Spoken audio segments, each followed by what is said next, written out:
blooming Christmas here again. Raymond Briggs rarely gives interviews and admits to being a little bit grumpy himself. Happy blooming Christmas to you too. So, rather tentatively, I asked him whether he ever gets fed up with being so closely tied to the gloriously bad-tempered Santa he created over 30 years ago. No, I don't think I'm tied to Christmas. Some of the books I've done are associated with Christmas. Father Christmas, obviously, and The Snowman, of which in the book I don't think there's any mention of Christmas, but the film brought Christmas in. So have you got a favourite between those two books, Snowman and Father Christmas? I like the Father Christmas because it's very closely based on my mum and dad's home, the kitchen and everything, and the fact that he goes out delivering like my dad did, in the cold and on his own. So I've got an affection for it for that.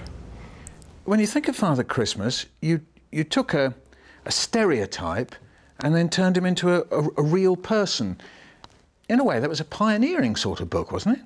A lot of my things have this thing of fungus, bogeyman and Father Christmas, and they all start with the idea of having something utterly fantastical, like a bogeyman, like Father Christmas, and yet then assuming they are totally real. Father Christmas, let's say Father Christmas exists. What do we know about him? He's old, we know he's fat, we know he's been doing it for donkey's years. He must be fed up with it.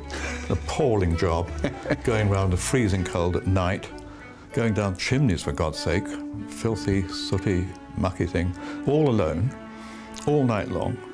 I mean, you can't think of a worse job. So he's bound to be immensely grumpy. I'm very glad to get home again. Thinking of The Snowman, in a way, it's a very intimate book, isn't it? I mean, this is a boy who, you know, I think in a way is in love, isn't he? This is a moment of great emotion he has for this... For the figure of the man, yes. That he's made. Yes. Yes, that's true. And somebody else pointed out that it's about death, really. Never occurred to me, but several critical people have said that, because the snowman dies. And I did it a few years after my wife died, so there may be something in that. I didn't think of that at the time. Again, it was just being logical. A snowman exists, and let's assume he can fly because snow comes down out of the sky, so it's not a great stretch of imagination. Imagine him going back up in the sky again. And then in the end, he's got to melt and die, as we all have. Would you mind, do you think, being remembered for just Father Christmas and the Snowman? Is that grate a little bit with you? Because after all, you've created so many wonderful No, I don't books. mind that at all. It's a great compliment that anyone remembers the stuff at all.